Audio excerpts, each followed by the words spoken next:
So hey guys, basically I got some feedback on my last video, and my friends were saying, or my friend was saying, dude, why are you recording vertically? And I realized that's like the biggest meme of YouTube recording, to record vertically. So now I'm recording landscape.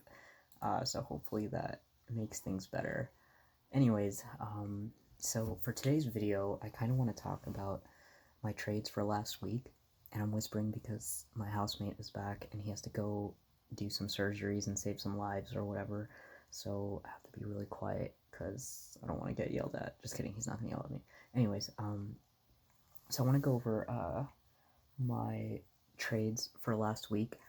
Even though I kind of said that I'm not gonna trade, I ended up trading because I'm just using my technique from Robinhood. So as you guys can see, I did make a little bit of a profit, around 3% last week. I can only trade 3 times because of pattern day trade rules. So as you can see, number of day trades, round trips for blah blah blah, 3 in the last 5 days. So I'm getting kind of close. So I need to be careful, otherwise my account's gonna get locked again, and we don't want that because it's a hassle to yeah, get everything situated again. So anyways, I'll go over the trades that I did, and then kind of explain the mindset behind each trade and why I did them, and yeah, what to avoid. I actually did another trade too, and I lost like $75, but we'll go over that later. It's in my other account. It's with Fidelity. I had to open up an account, and because I wanted to trade on margin, but they're not letting me trade on margin. Anyways, so okay, so I started with 10,000. I'm at 10,361, and I'll show you guys kind of what I did. So this is the history.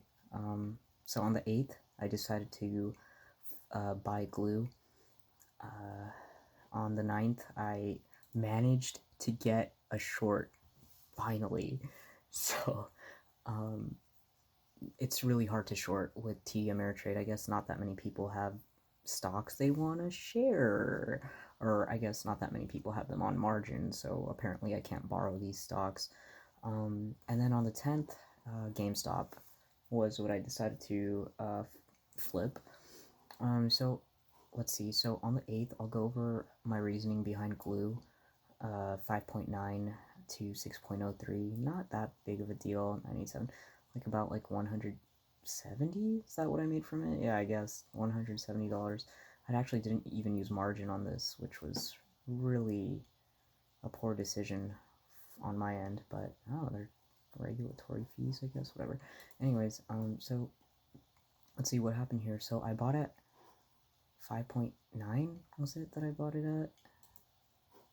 5.92. So I bought it at kind of at 5.92. So I bought it somewhere here because you see this dip. I thought normally what happens is when you see these, they'll like start spiking up. So I thought that was the spike. I was wrong. So it actually kept tanking. So I held because this was around midday. I mean, kind of, yeah, it was around midday. So the market still had around 3 or 4 hours for activity.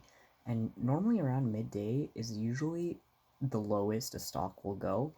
And after that, it's just more people, like, the likelihood of it going back up is usually pretty high. So I kind of held, which was kind of risky, but I've seen this happen a couple times. So I held, and then I kind of sold, like, right about here. And then surprisingly, it actually went higher than this. It was actually at 6.08, but it's not showing it. So I held, and then it just kept going down. So that was the trade that I did. I sold around right here because I met my price target. Normally when I buy low and I sell high, I usually aim for about 1 to 2%. So I got that one done. AGTC, so this is a biotech. I decided to short. Usually what happens with these biotechs is they'll spike in the morning, and then they'll have like a dip kind of right after the spike. You have to really watch pre-market, so that's why I kind of wake up at like 6 to kind of watch pre-market. So it basically did what I thought it would do. Um, so as you can see, I sold at 6.45 and then I rebought at 6.32. So it's kind of right here. I watched it for a couple seconds and then I shorted it and then I just rebought, or I bought to cover. The sucky part is that it actually went down to 6.11. So I could have made like 6-7%, but I didn't want to risk it because these stocks you have to watch really carefully for like every second. You have to watch them every single second. And I had to go to work soon, so I was like, I'm not gonna have time to watch it every second because as soon as the stock starts going up, it's huge risk because that's what happened here. As soon as you see the behavior change, it'll shoot up and you can potentially lose like 100 to 200%. And I'm sorry I'm not looking at the camera. I should. That's where the camera is. Okay, anyways. Whatever. Okay. We'll take care of that next time. So yeah, I mean, that was clutch. I got really lucky, honestly, on that one. So I made around, like, I don't know how much I made. Maybe. Oh, this was a practice trade. That's why I just wanted to see if I could short it. So I made, like, I don't know, $75 or something. I don't know. Can't do math. Anyway, so I did a practice short. I should have done more, but it's whatever. It is what it is. So the last trade is GameStop. Okay, so GameStop, I've actually watched the stock for a long time, so I understand the pattern. And as you can see, actually, it does this a lot. It has a lot of fluctuations. So I bought this on the 10th, and I actually used margin on this. So I spent about 20,000. I used max margin. And so I bought like 3,704 shares at 5.41, I guess. And then I sold at 5.45. So that was Friday the 10th, 5.4. So yeah, so around there I bought, and then I kind of just sold. I actually missed this peak because I was at work. So I think I sold it around here.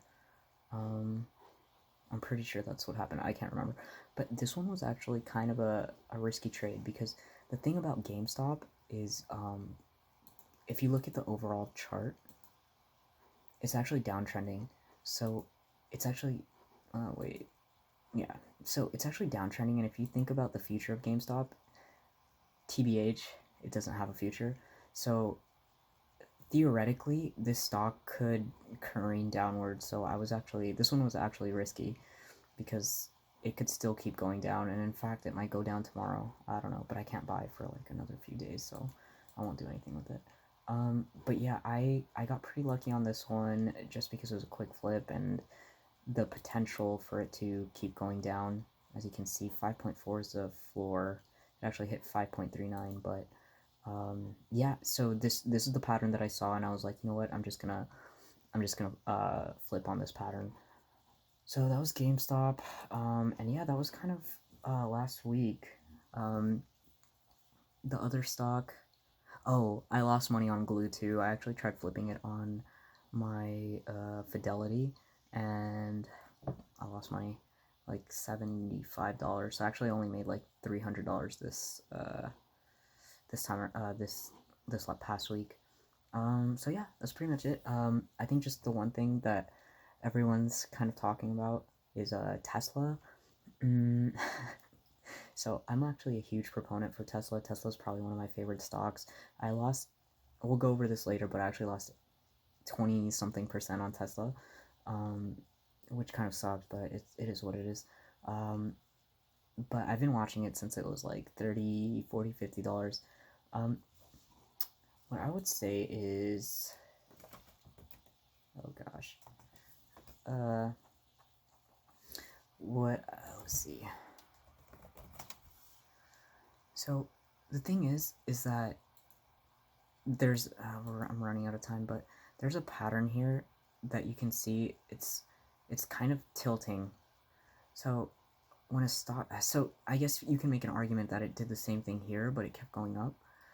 But we're coming to a point where the hype is kind of dying, and you can see that this isn't the same as this. So this one is actually stabilizing. It's like flatlining. So that's usually not a good sign. that means that it's coming close to a a dip. But I mean, I'm not sure. I'm not super good at this stuff yet, but I think in the near future, Tesla's probably gonna go down a little bit. I don't know how much. I can't make a prediction, but it might. We'll see. But be wary. Just keep watching this. In my humble opinion, if it drops below, let's see, 430 and then 415, so $15. If it drops below 450, then it would be a good time to short. I would short it. I'm not saying I will short it, but in theory, it would be a good time to short. If it drops below 450 right now, it's a good time to just keep watching it, but just keep notice. I mean, just see how it does this week. It'll be okay, but we'll see. Anyways, that was kind of it for today. Keep those gains up, guys. Good luck.